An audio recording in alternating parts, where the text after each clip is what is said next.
He boarded the plane like any other first-class passenger. Well-dressed, quiet and carrying nothing more than a leather briefcase and a calm smile. To the flight crew he was just another black man in an expensive seat. They didn't know his name, they didn't care to ask. When he politely requested the luxury meal being served to others around him, he was brushed off with a dismissive tone. "That's not available to you." No explanation, no courtesy, just an assumption. 10 minutes later, the entire cabin crew was on the verge of being fired, because the man they overlooked wasn't just a passenger. He was the CEO of the entire airline, flying under the radar to see how his company truly treated its customers, and what he saw was a shocking display of arrogance, bias and disrespect. What unfolded next was a quiet, powerful takedown, one that would leave every crew member stunned, the airline shaken, and the internet talking for days. This is not just a story about wealth or revenge. It's about what happens when the most powerful man on the plane is treated like he doesn't belong, and decides it's time to remind everyone exactly who he is. If this story shocked you, make sure to give it a thumbs up, share it with someone who needs to see it, and hit that subscribe button for more powerful stories like this. It started like any other day for Jordan Miles, a calm, sharp-dressed man boarding Flight 11. The early morning air was crisp as he stepped onto the jet bridge, his leather briefcase in one hand and a boarding pass in the other. His navy blue suit was tailored to perfection, and his black sunglasses mirrored the quiet confidence of someone who knew exactly who he was. To the outside world, he looked like just another successful businessman traveling across the Atlantic, but there was far more to Jordan than anyone on that flight realized. Because Jordan Miles wasn't just any businessman, he was the CEO of Skyway Global, the multi-billion-dollar corporation that owned and operated the very airline he was flying with. It was a flight he'd taken dozens of times, but this time, he was flying without any announcement, entourage or special treatment. No executive briefings, no alerts sent to the crew, just a simple booking under a private alias, on purpose. Jordan believed in one thing deeply: you don't learn what really happens in your company by sitting in a boardroom, you learn by stepping into the shoes of the everyday customer. Today's flight was part of a quiet inspection initiative he had started himself, an unannounced, hands-on approach to see how his airline truly treated the people who paid to be there.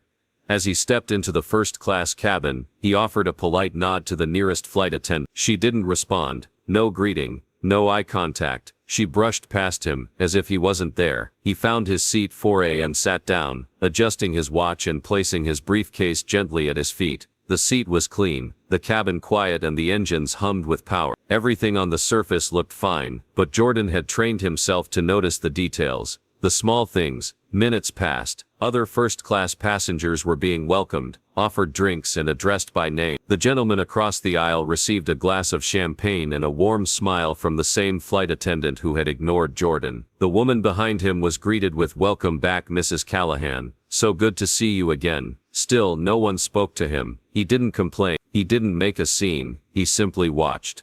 The plane began taxiing and eventually climbed into the sky. 30,000 feet above the Atlantic, the lunch service began. Jordan could smell the rich aroma of something decadent: lobster, truffle, but soon the other passengers were being served a beautifully plated meal: seared lobster tail, with white truffle risotto, a signature dish reserved for Skyway's top-tier travelers. Jordan waited. The crew passed him once, twice, and then stopped to take his order. He smiled politely and asked, "Could I have the lobster risotto, please?" The stewardess gave him a quick once-over, barely hiding her dismissive expression. Her reply was short, cold: "That's reserved for our elite frequent flyers. You'll have to choose something else." There was no apology, no offer to check availability, no effort to hide the condescension in her tone, just a blunt refusal, as if he didn't belong in that seat. Jordan's smile didn't fade. "Sure," he replied calmly. "I'll wait." He didn't raise his voice. He didn't argue. But inside, something shifted. Not out of anger, but out of deep disappointment. Because Jordan wasn't offended for himself, he was thinking about the hundreds of passengers who would never have the chance to speak up, the ones who couldn't fire anyone, the ones who simply wanted to be treated with respect. And so Jordan waited, not for food, but for the perfect moment to act. And in that quiet moment, with a napkin in his lap and injustice in the air, the clock began ticking. What the cabin crew didn't realize was that Jordan Miles wasn't flying alone. Just 2 rows behind him, tucked into seat 6C and wearing an oversized hoodie, noise-canceling headphones and aviator sunglasses, sat Nina Carter, his executive assistant, and one of the sharpest minds in Skyway Global's leadership team. Today, however, she wasn't there to organize meetings or take notes. She was there on a covert assignment, disguised as an ordinary passenger, traveling incognito to quietly observe and report on service quality from the passenger's perspective. Nina had been with Jordan for nearly a decade. She'd helped him navigate hostile boardrooms, cut billion-dollar deals, and uncover inefficiencies that saved the company millions. But today's mission was personal. Jordan had hand-picked her for this flight to help him test a suspicion, one that had been bubbling up from too many customer complaints that never matched the polished reports the crew submitted. Nina had seen the moment it happened. She had watched the stewardess approach Jordan's seat, glance down and dismiss him like he didn't belong. She caught every word of the cold rejection about the lobster dish. She didn't need to hear the tone to understand it. It was written all over the crew member's face. She slid her sunglasses down just enough to look over them, her sharp brown eyes locking onto Jordan's for a brief moment. He didn't flinch, didn't frown. He simply gave her the slightest nod. That was the signal. Without a word, Nina pulled out her phone, already recorded. Discreetly, she began documenting everything, the way some passengers were greeted, and others ignored, the forced smiles reserved only for those in suits and ties with recognizable names, the overheard complaints from passengers in economy, who waited endlessly for basic water. She recorded timestamps, snapped pictures, and noted names. Meanwhile, back in the galley, the crew was relaxed, too relaxed, laughing loudly, chatting about vacation plans, even joking about a weird passenger in 4A who thinks he's somebody. They thought they were in the clear. They had no idea the entire flight had become a live evaluation. And this time, it wasn't being written in a report. It was being lived by the person who signed their paychecks. Back in seat 4A, Jordan remained calm, not angry, not offended, just disappointed. He watched as another glass of champagne passed him by and landed in the hand of a man who had boarded 10 minutes after him. The pattern was clear. Certain passengers were treated like royalty, others, like furniture. He didn't need to raise his voice or call for a manager. That wasn't his style. Power, Jordan believed, was most effective when it moved in silence. He reached into his briefcase and retrieved a sleek tablet. He logged in through a secure portal connected to the Skyway Global intranet via in-flight Wi-Fi. A soft blue interface loaded, offering internal tools only top-level executives had access to. Jordan tapped into the company's private quality assurance dashboard and opened a tool used only in urgent internal investigations. It had a single field labeled Status Up. Without hesitation, he typed Review Status, code red, Conduct Emergency Evaluation. The moment he pressed send, alerts triggered across Skyway's internal network. Quality control officers,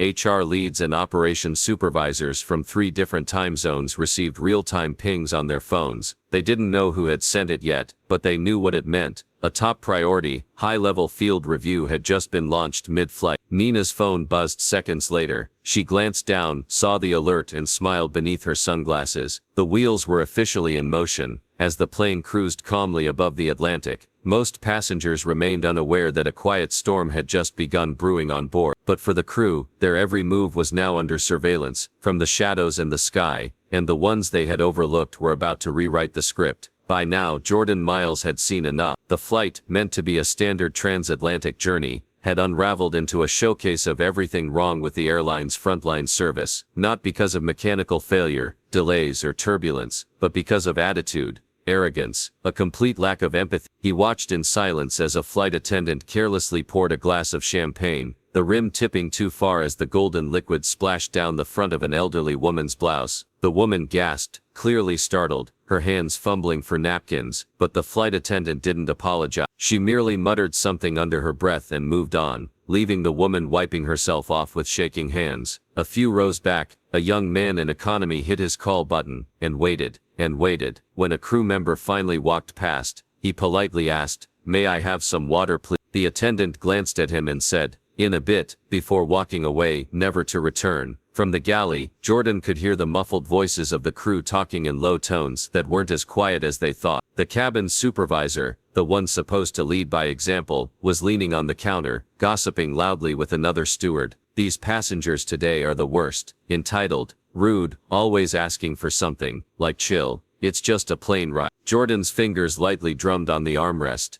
He hadn't spoken much throughout the flight. He didn't need to. His silence was deliberate, watchful, calculated. He quietly unlatched his seat tray, pulled out his tablet again, and opened a direct line to Skyway operations. He bypassed the regular chain of command, tapping into a secure executive interface only 3 people in the company had access to. He typed slowly, deliberately, CEO on board, cabin crew under review, prepare for emergency HR action. The message was encrypted, signed with his unique executive ID. Within seconds, the alert triggered a priority protocol at Skyway's New York and London headquarters. HR directors sat up in their chairs. Operations teams dropped what they were doing. A live evaluation had been initiated mid-flight, something that had only happened twice in the company's history. As the plane glided smoothly above the Atlantic, 35,000 feet in the air, the tension inside the cabin was about to match the altitude. Then came the twist. The captain's voice crackled over the intercom.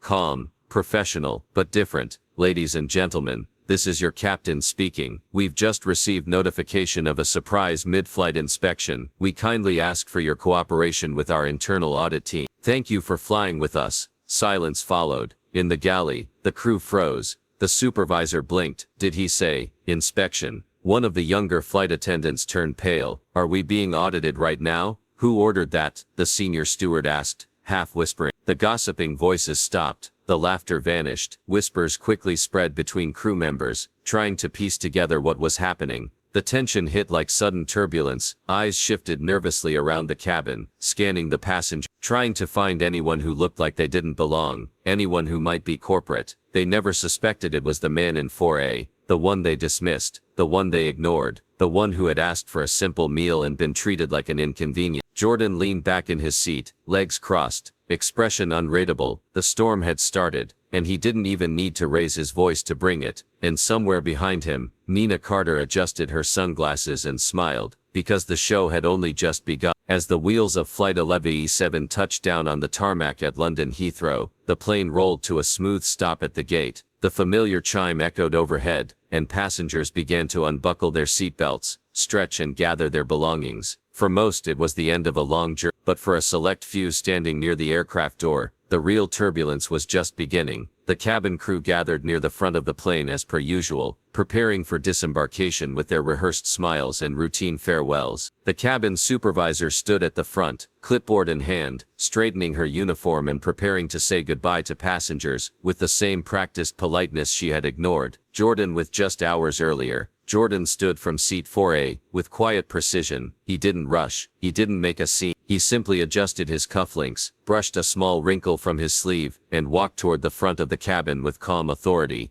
The cabin manager spotted him approaching. Her posture stiffened, but she forced a smile. There was still no recognition in her eyes. "Sir, did you have a pleasant flight?" she asked, her voice tight with faux warmth. Jordan paused, then looked her squarely in the eyes and said, "May I have a word with the entire cabin crew, please?" The manager blinked, surprised. All of them?" "Yes," he said calmly. "Right now." Something in his voice measured, steady, commanding, cut through the usual rhythm of post-landing routines. The crew, confused but compliant, slowly assembled at the front of the aircraft, forming a loose half-circle just inside the cabin door. Passengers still seated nearby sensed something unusual. Conversations quieted. A few turned their phones toward the scene. Jordan reached into the inside pocket of his suit jacket and pulled out a sleek black business card case. He flipped it open, selected a single card, and handed it to the cabin manager. She took it absent-mindedly, still confused, until her eyes scanned the text. Jordan Miles, Chief Executive Officer, Skyway Global Airlines. The color drained from her face. Gasps rippled through the crew. A flight attendant in the back visibly paled. One muttered under their breath, "Wait, that's Jordan Miles?" Silence fell over the group like a thunderclap. Jordan let the moment linger, then spoke in a voice that was calm but razor-sharp. "You denied me service because you didn't recognize me," he began. "But that's not the problem." He looked each crew member in the eye, his expression unreadable. "The problem is that you disrespected not just me, but multiple passengers on this flight. You broke protocol. You dismissed real people who trusted this airline with their time, their comfort, and their dignity. I witnessed negligence, arrogance, and a complete failure of basic human decency." No one spoke. A few looked down, one looked away. Jordan continued,